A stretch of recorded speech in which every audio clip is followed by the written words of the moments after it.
ఇంకొకటి main sir Jaganmohan Reddy సెక్యూరిటీకి సంబంధించి ఒక పెద్ద వివాదం అవుతూ వచ్చింది. ఇప్పుడేమో ఆయనే సొంత సైన్యాన్ని ఏర్పాటు చేసుకున్న ఒక 40 మంది ప్రైవేట్ సెక్యూరిటీతో ఆయన ఏర్పాటు చేసుకున్న 5 సభలకు కావాలి అన్నిటికి కానీ ప్రభుత్వం ఏమో ఎమ్మెల్యేకి ఏమి ఇస్తాం అదే ఇచ్చాము, ఇంకా ఆయనకి ఏదైనా కావాలంటే ఆయన స్పెషల్గా ఏర్పాటు చేసుకున్నారు, ఆయనే ఏర్పాటు చేసుకున్నారు. ఏం చెప్తారు? మాకు అవన్నీ వద్దు సార్. ఫస్ట్ ఆయన జెడ్+ ఉంది. జెడ్+ ఉన్నోడికి 54 నుంచి 57 మంది ఆయన టెరిటరీలో సెక్యూరిటీ ఉండాలి. మీరు తర్వాత ఆయన ఎమ్మెల్యే అనుకోండి లేకపోతే అపోజిషన్ అనుకోండి, అవన్నీ నాకు సంబంధం లేని విషయం. జెడ్+కి guide lines is very clear and evident. ఇప్పుడు ఆయన 40 మంది కాదు, గతంలో 638 మంది ప్రైవేట్ సైన్యం ఉండేవారు. పాదయాత్ర అప్పుడు ఎంతమంది ఉండేవారు అందరికీ తెలుసు. సో ఇవన్నీ ఆయన తనని తాను రక్షించుకోవడానికి ఆయన చేసుకుంటున్న పనులు, కానీ ప్రభుత్వ పరంగా చేయవలసిన పని ఏంది? మీరు పులివెందుల ఎమ్మెల్యే అనుకోండి, ఇంకోటి అనుకోండి, నాకు అవన్నీ అనవసరం. ఆయన బయటకు వస్తున్నప్పుడు పెర్మిషన్ ఇచ్చింది మీరే. ఆయన ఏదైతే యాత్రలకు వెళ్తున్నారో అక్కడ మీరు జెడ్+ అన్న దగ్గర ఆయన రేడియస్లో 54 నుంచి 58 ఇచ్చి అప్పుడు మాట్లాడండి. అది లేకుండా మీరు ఏమి ఇచ్చి మాకేటి లాభం? చుట్టూ ఊరంతా పెడుతున్నారు, 100 మందిని 1000 మందిని అక్కడ లోపల రానివ్వకుండా. ప్రజలు నిలువరించడానికి మీకెందుకు? ప్రజలు నిలువరించి సాధించేది ఏముంది? ఆయనకి ప్రొటెక్షన్ ఇవ్వండి మా విషయం మాట్లాడుతున్నాం. అంచేది ఇప్పుడు ఏం చేస్తాడు ఆయన? అమ్మ పెట్టబెట్టదు అడుగుతాను మీతోనూ కానప్పుడు ఆయన పని ఆయన చేసుకున్నాడు. అట్లీస్ట్ ఆయన రేడియోస్ క్రియేట్ చేసుకున్నాడు అనుకోండి, అందులోంచి ఆయన అడ్రస్ చేయడం ఈజీ వద్దు కదా. ప్రజలందరూ వచ్చి ఆయన మేము పెడిపోతే ఎక్కడ మాత్రం వెళ్తాడు? మనం డెఫినెట్గా ఆ బంగారపల్లి మార్కెట్ యార్డ్లో ఒక్క మనిషిని చేసి వదిలేశారు అందరూ. పోలీసులు లేరు అసలు, పోలీసులు కూడా కంట్రోల్ అలాంటి నిస్సహాయ స్థితిలో తను కాపాడుకోవడానికి ఎదురు చేయాలి కదా. ఏటి లేని సినిమా వల్ల 4 బౌన్సర్లు పెట్టుకుని ఆడవాడు చేస్తున్నప్పుడు మాజీ ముఖ్యమంత్రి అప్పుడు పెట్టుకోలేడు ఆయన. ఆ రేంజ్ లో క్రౌడ్ వస్తున్నటువంటి ఒక పర్సన్ కి సంబంధించి కూడా ఎంతో కొంత ఇంపాక్ట్ ఉంటుంది కదా. గ్యారంటీగా ఉంటుంది, ఖచ్చితంగా ఇంపాక్ట్ ఉంటుందనే భయంతో ఉన్నారు అందరూ. లేని పని తలకాయ నొప్పులు ఎందుకని? ఆల్రెడీ 2 సార్లు అటాక్ కూడా జరిగింది కదా, ఒకసారి రాయదారి, ఒకసారి కోడికత్తితో అటాక్. మీకు నచ్చలేదు కాబట్టి కోడికత్తి, చిన్న గులకరాయి మాట్లాడుకోవడానికి బాగానే ఉంటాయి కామెడీగా, కానీ దాని తీవ్రత హై సెక్యూరిటీ జోన్లో కత్తితో దాడి జరిగింది ఎయిర్పోర్ట్లో. అంటే ఆదమరిస్తే ఎంత డేంజర్ అయ్యిందో ఆ కోణంలో చూడండి. ఎన్ఐఏ లాంటి కింద మీద పడ్డాడు, దాని తీవ్రతని. కానీ ప్రభుత్వం మాత్రం దానికి ఇంత టైం పీరియడ్ వచ్చినా, ఇంత ఇష్యూ జరుగుతున్నా కూడా కనీసం పట్టించుకోలేదంటే. ఏమీ పట్టించుకోవట్లేదు సార్ అసలు. సెక్యూరిటీ అన్న దాంట్లో ఇప్పుడు జగన్మోహన్ రెడ్డి యాడికి వెళ్ళినా సరే తీవ్ర ఇబ్బందులు కొట్టొచ్చినట్టు కనబడుతున్నాయి. ఎంతసేపు జనాలు వచ్చారంటే ఏముంది? మీరు సర్కార్ ఎక్స్ప్రెస్ 24 గంటలు లేట్, 48 గంటల లేట్ అని చిన్నప్పుడు చదువు కామెడీ చేసుకుని వెళ్ళాం. అలా మీరు బంగారపల్లి అనేది నెల్లూరు పర్యటనలో అడ్రస్ చేస్తున్నారు జనాలని. ఏదైతే ఇది నెల్లూరుతో ఇంకో సభకి వెళ్ళినప్పుడు చెప్తారు. అలాగే రేపు బొగ్గన రాజేంద్ర కొడుకు పెళ్లికి వెళ్తాడు ఆయన, తర్వాత రాజమండ్రిను ముద్రగడ పద్మనాభం కొంట్లో పోలేదు కాబట్టి ఆయన దగ్గరికి వెళ్తాడు. అదే అసలైన సినిమా ఉంటుంది. ఎందుకంటే ఒక దెబ్బ 6 నియోజకవర్గాలు 8 నియోజకవర్గాలు కలిస్తే పిఠాపురం, కాకినాడ అండ్ ముఖ్యంగా రాజానగరం దగ్గర ఎవరు మన దాశెట్టి రాజా గారు వాళ్ళ బ్రదర్, ఆయన కూడా చాలా ఉవ్విళ్ళూరుతాడు రాజకీయాలను అరంగేట్రం చేయడానికి. పవర్ అయితే తెలుస్తుంది. జనాలు స్వచ్ఛందంగా తరలి వస్తారు, తట్టుకోలేవు. పైపచ్చి ఎయిర్పోర్ట్ నుంచి రాజానగరం రావడానికి ఎంత టైం పడుతుందో అందరికీ తెలుసు. అది 18 కిలోమీటర్లు. అక్కడి నుంచి కాకినాడ పిఠాపురం 60-70 కిలోమీటర్లు. జైలు దగ్గరికి మీరు లాస్ట్ టైం లాగా ముగ్గురే ములాఖాత్ కాబట్టి ముగ్గురికే పర్మిషన్ అని మహా అయితే వెళ్ళిపోయాడు, దగ్గర రేడియస్లో ఇవ్వచ్చు. కానీ ఆ తర్వాత అసలు సినిమా మొదలైంది కదా మన నెల్లూరులో. కానీ మినిమం ఇప్పుడు వాళ్ళు చెప్పేది ఏంటి, మేము అక్కడ ఏదైతే ప్రాంతం ఉందో అక్కడే హెలిప్యాడ్కి ప్లేస్ చూసుకొని మేము పర్మిషన్ ఇస్తామని చెప్తారు. కావాలని చెప్పేసి 3 కిలోమీటర్ల దూరంలో 4 కిలోమీటర్ల దూరంలో జగన్మోహన్ రెడ్డి తీసుకున్నాడు. బల ప్రదర్శన కోసం కాక ఇవన్నీ ఏం చూడాలని చెప్పేసి వాళ్ళు మాట్లాడారు. ఎయిర్పోర్ట్ మొన్న హెలిప్యాడ్ దగ్గర ఇచ్చారు, ముగ్గురితోనే ములాఖాత్ అయింది. అప్పుడే జనాలు కనపడలేదు కదా, మీరు హ్యాపీ ఫీల్ అయ్యారు కదా. తర్వాత కదా సినిమా స్టార్ట్ అయింది. ఓ పని చేయండి సార్, సింహరాజ్ సినిమా చూపించండి జగన్మోహన్ రెడ్డి గారికి. అమ్మ రాజన్న వచ్చాడు, తొక్క వచ్చాడు, తోటకూర వచ్చాడు, ఇలాగ వచ్చి వెళ్ళిపోమంటే మీరు ఇలాగ వచ్చి వెళ్ళిపోతారు. లేదా పాతాల బేరు సినిమాలో ఆ లేహ్యం ఏమైనా రామారావు గారి దగ్గర దొరుకుతుందేమో కనుక్కున్నావు సరే, కాళ్ళకి రాసి జగన్మోహన్ రెడ్డిని పాతాల బేరు వేడి అక్కడ ప్రత్యక్షం అమ్మానండి.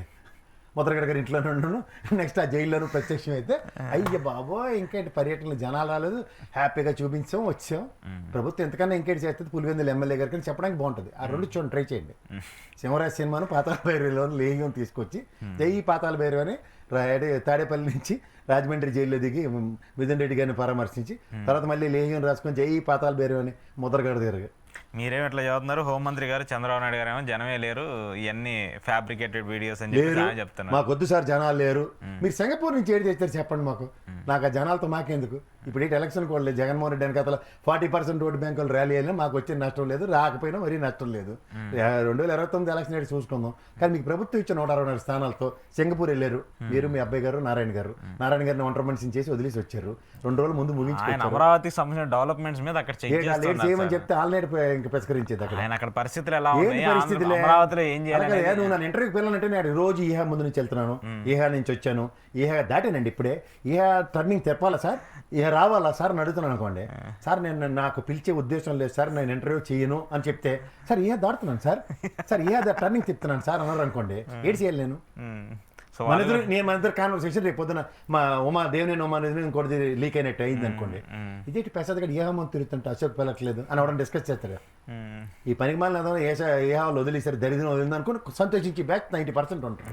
అది ఆలోచించకుండా నన్ను పెళ్ళట్లేదు అన్నట్టు ఉంటుంది. ఓకే ఓకే ఎందుకు సరే మాజీ ఎంపీ గారు శివప్రసాద్ రెడ్డి గారు ఉన్నారు, ఆయన ఇలాగే కలిసి నితిన్ సినిమాలో నన్ను కొట్టలే అంటారు. చూడండి అలాగే జనాలు రాలేదు సార్, వచ్చారు సార్, మాకు వద్దు సార్, మీరు సింగపూర్ నుంచి ఇద్దరు ఏడు తెచ్చారు చెప్పండి సార్. అలాంటి దావోస్ వెళ్ళి వచ్చిండ్రు, అది కూడా ఏడు చేయలేదు, మిఠాయి పొట్లమే. ఇక్కడ కూడా మిఠాయి పొట్లమో కాదు చెప్పండి, మిఠాయి పొట్లం ఖచ్చితంగా. ఎందుకంటే ఆడ తల్లితోడు ఒక్కటి నేను కన్సర్వేటిజం లేదు, మా వాళ్ళు ఎవరు వచ్చి కట్టరు, ఓ స్టార్టప్లు మేము పెట్టం. ఇంకేంటుంది అక్కడ వ్యాపారం, 95 కాడి నుంచి మీరు పోతున్నారు, ఎన్ని వాళ్ళు వెళ్ళిండ్రు, అందరికీ లెక్కలు ఉన్నాయి. ఒకటేనా ఇంత గిలక్కైనా తీసుకొచ్చారు చెప్పండి. 14 నుంచి 19లో కూడా ఏమి మీరు నాకు అనవసరం. 95 కాడి నుంచి ఆయనతో సత్సంబంధాలు ఉన్నాయి ఆయనకి. వీళ్ళని చూసి అమరావతికి 4 బొమ్మలు వేసి ఇస్తామని ఇచ్చారు. బొమ్మలు వేసి ఇచ్చిన కాడికి ఇప్పుడు మనకు జరుగుతుంది ఏంటి, మన బొమ్మలు ఉన్నాయి కదా, నవనగరాలు పెట్టండి. సింగపూర్ కన్సల్టేషన్ లేదు అంటే సింగపూర్ వచ్చి కట్టడు, ఎలాంటి వాడికి ఇవ్వండి. అయితే మా ఆడు నవభారత్లో ఉన్నాడు, నవయోగంలో ఉన్నాడు, వీళ్ళందరికీ ఇవ్వండి. మన దేశం వీళ్ళు కడతారు. ఆ నవనగరాలు కదా, బొమ్మ ఇచ్చిన తర్వాత కట్టడానికి ఏంటి కష్టం మీకు? ఎందుకు మనం ప్రధాని మోదీ గారు మళ్ళీ చెప్తున్నాను, హాస్పిటల్కి నవనగరాల్లో ఒక జోను, ఆ హోటళ్ళకి ఒక జోను, అలాగే ఇంకోటి ఏంటి విద్యా వ్యవస్థలకు ఒకటి ఇలాగ ఇచ్చారు అనుకోండి ఎగ్జాంపుల్. ఈ విద్యా వ్యవస్థ ల్యాండ్ ఇదేరా బాబు, నవనగరాల్లో వచ్చి కట్టుకోండి అంటే వాళ్ళు ఎవరండి వచ్చారు కదా, చాలా మంది విట్టోళ్ళు వచ్చారు. తర్వాత SRM కూడా వచ్చింది కదా, వాళ్ళతో పాటు ఇంకో 10 మంది రమ్మనండి. మహేంద్ర యూనివర్సిటీ చాలా ఉన్నాయి కదా వచ్చాయి, రమ్మనండి సార్. ఎవరు కాదన్నమాట. అమరావతిలో 34,000 ఎకరాలు పాపం మా రైతులు త్యాగం చేసి ఇచ్చిండ్రు. దీనికన్నా ముందు మాకు ఒకసారి శాశ్వత రాజధాని అమరావతిని గజెట్ తెండి సార్, ఎన్డీఏ కూటమి కదా, పార్లమెంట్ సమావేశాలు జరుగుతున్నాయి, బిల్లెట్టమన్నాడు సార్, అమరావతి రాజధాని మేము ఎన్డీఏ కూటమి పరంగా ఇచ్చామని. ఈ రోజుకి ఎందుకు చేయట్లే? ఎందుకు చేయట్లేదు అది? ఎందుకు చేయట్లే? ఇప్పుడు మోదీ గారు వచ్చారు 2 సార్లు వచ్చారు, 2 సార్లు కొట్టాడు, 2 ట్యాంకర్లు కొట్టిండు. ఒకసారి చెంబులు నీళ్లను మట్టి మన మొక్కని వేసిపోయింది ఆయన. చిన్నపిల్లలు చేసి పవన్ కళ్యాణ్ చేతిలో సాటిలైట్ పెట్టాడు. ఈ పాలు ఇదొక్కటి ఎందుకు చేయడు? ఎందుకు కంక్లూడ్ చేయట్లేదు? కూటమిలో ఉన్నారు వాళ్ళు, ఖచ్చితంగా వాళ్ళిద్దరితోనే తప్పని ఎందుకు మారుతున్నారు? అమరావతి మెయిల్ ఎట్టాడు అంటుండ్రు లోకేష్ గారు. అరే ఎవరు పెట్టిన మురళీకృష్ణ ఆయన కూడా రెడ్డి ఆఫీస్లో పెట్టాడు. సరే వెరీ గుడ్ పెట్టాడు. ఏమని పెట్టాడు? ఎవరికి పెట్టాడు? పెట్టినోడు వాడు చెప్పాలి కదా మాకు. ఈడ కంపెనీ ఈడు తెస్తానంటే నాకు ఇది వస్తానంటే ఈ మెయిల్ పెట్టండి. మెయిల్కి ఏంటి ప్రభావం ఉంటుంది? నేను పెడతాను మీకు కింద మన కామెంట్లు పెడతాను కదా సార్, ప్రసాద్ గారిని పిలవద్దని చెప్తున్నాను, మీరు ఆపారా? చెప్పండి సార్ ఒక మాట. అరే తిడుతూ కామెంట్లు పెట్టట్లే, తిట్టేవాళ్ళు తిడతా ఉంటారు. రావు ఈయన పిలకండి, ఇది తప్ప ఎవరికి ఉండే ఇంప్రెషన్ వాళ్ళకు ఉంటుంది కదండి. అంటే ఇంప్రెషన్ ఉండాలి కదా. ఫస్ట్ నీకు ఇంప్రెషన్ ఉన్నాడు వాడు చెప్పాలి కదా. నువ్వు ఏం చెప్పాలి? నాకు ప్రసాద్ మీద ఇంప్రెషన్ ఉంది, నువ్వు తిట్టినా పర్లేదు, నువ్వు వాడిని పిలవద్దని చెప్పినా నేను పిలుస్తాను అన్నది ఇంప్రెషన్. ఈ చెప్పరాబాబు అంటే మురళిగడ్డ పేరు మెయిల్ పెట్టాడట, ఎవడికి పెట్టిండు? పోనీ పలానా కంపెనీ. దీంతో మనకి 19 నుంచి 24, 14 నుంచి 19 2 టర్ముల్లో వీళ్ళు ఎంఓఏలు చేసుకున్న మన దగ్గర ఉన్న 33 లక్షల కోట్ల ఒప్పందాల్లో చూపించారా? కానీ 1 లక్ష రూపాయలన్నా గ్రౌండ్ అవ్వాలి కదా. గ్రౌండ్ వద్దు సార్, ఇది ఒకసారి మనకి ఒప్పందాలు చేసుకున్నాడు వీడు, అలా మురళిగడ్డ మేలెట్టాడు లేకపోతే ఎల్లగడ్డ మేలెట్టిన దానికి వాళ్ళు రావట్లేదు. ఇది చెప్పాలి కదా ప్రజలకి. ఒప్పందం ఏది చేసుకున్నారు సార్ అప్పుడు మన ఇంటర్నేషనల్ సిఐ సమ్మిట్కి వచ్చారు, జగన్మోహన్ రెడ్డి గారి టైంలో కూడా వచ్చారు సార్ వీళ్ళు. కానీ వీళ్ళని అడ్డుకుంటుంది వాళ్ళే. చెప్పండి ఫస్ట్. దాని మీద మాట్లాడలేదు అంటారా? అర్రే సరే సార్ 200 మెయిల్ అట ఏంటి కింద కామెంట్లు చూస్తారు ఎప్పుడైనా? ఒక సెట్ ఆఫ్ పీపుల్ ఉంటారు మనకి, అది వాంటెడ్లే జరుగుతాను. అదే కట్ పేస్ట్, ఆ కట్ పేస్ట్ బ్యాచ్ మెయిల్ కూడా పెట్టేస్తాడు ఎవడైనా? అట్లా ఉండదు కదా. ఉందనుకుందాం, ఒకటి ఎవిడెన్స్ ఒకటి మన మొఖాన్ని పడేయాలి కదా. దెబ్బకి ప్రసాద్ గారు నోరు మూసేస్తారు కదా. బాబోయ్ ఆడవాడు టవర్స్ ఉన్నాయి సింగపూర్ పక్కన మలేషియా వాడు అని బతిమాలి నేను తీసుకొస్తుంటే అడ్డీసరిల్లు.